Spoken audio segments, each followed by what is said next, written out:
টাকার জন্য গেলে সে বলতে এখানে আসিও না, আসলে তুমি মরে যাবে। সেই মোবাইলে সরাসরি আমাকে হত্যার হুমকি দেয়। আমাকে বলতেছে জানে মেরে ফেলবে, বিভিন্ন হুমকি দিচ্ছে। চট্টগ্রামে এবিএল প্রপার্টিজের স্বত্বাধিকারী লিয়াকত হোসেন খোকনের প্রতারণা ও ভূমি আত্মসাতের অভিযোগ তুলে সংবাদ সম্মেলন করেছে ভুক্তভোগী মোহাম্মদ আলী ও অন্যান্যরা। গতকাল সন্ধ্যায় নগরীর জিসিস্থ একটি রেস্টুরেন্টে এই সংবাদ সম্মেলন করা হয়।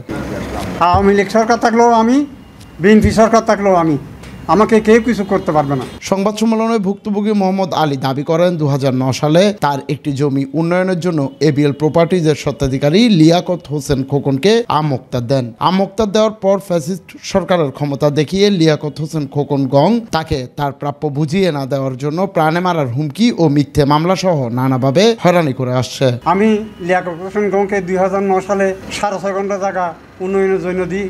সেখানে একখানা আমুক্তা নামা, একখানা চুক্তিনামা বিস্তারিত সেখানে লেখা ছিল কার কি অংশ। সে আমাকে মাসে 60,000 টাকা করে দিবে, 40,000 টাকা করে দিবে, কিন্তু কোনো টাকা পয়সা দেয় নাই। টাকার জন্য গেলে সে বলতে এখানে আসিও না, আসলে তুমি মরে যাবে। এবং এক পর্যায়ে এসে মোবাইলে সরাসরি আমাকে হত্যার হুমকি দেয়, তার ভাই হত্যার হুমকি দেয়, গুলি করে মেরে ফেলবে। এই পর্যন্ত আমি তার কাছে শতবার গিয়েছি, তার খোঁজার চেষ্টা করেছি, তার কোনো দিকে পাই নাই।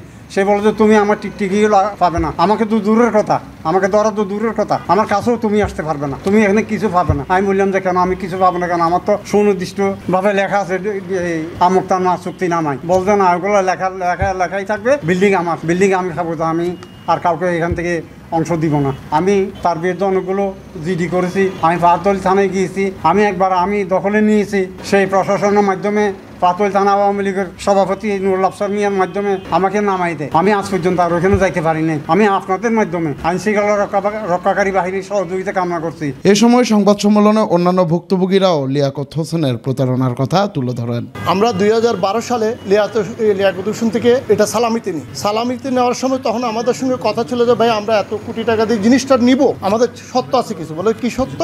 আমাদের আপনি নিজে বা অপর কাকে 4টা জিনিস ভাড়া দিতে পারবেন না, গার্মেন্টস, আবাসিক হোটেল, রেস্টুরেন্ট, বাস কাউন্টার। ঠিক আছে, এটা করে সত্য বলছে, আচ্ছা ঠিক আছে আমি মেনে নিলাম, কোনো অসুবিধা নেই, আপনি যেটা সত্য দিয়ে আমি ফিল আপ করবো। কিন্তু এই বাবদ আমাদের কোনো সত্য সে ফিল আপ করে না। ডেভেলপার চুক্তি মতো মোহাম্মদ আলী থেকে একটা জায়গা নিয়ে উন্নয়ন করি। আজ পর্যন্ত উনি আমাকে কোনো হিসাব দেয়নি, কোনো টাকা দেয়নি, এবং আমাকে মার্কেটে গেলে হুমকি দিচ্ছে এবং আমাকে বলতেছে জানে মেরে ফেলবে, বিভিন্ন হুমকি দিচ্ছে। আমার বিরুদ্ধে পাহাড়তলী থানাতে গত 6/8/2025 ইংরেজি তারিখে একটা মিথ্যা অভিযোগ দিছে। আমি ওনার ওয়ার্কিং পার্টনার, আমি কোনো সময় ওয়ার্কিং পার্টনার ছিলাম না, আমি মূল ডেভেলপার। এবং উনি অভিযোগ করছে আমি ওনার ফ্লোর বিক্রি করছি।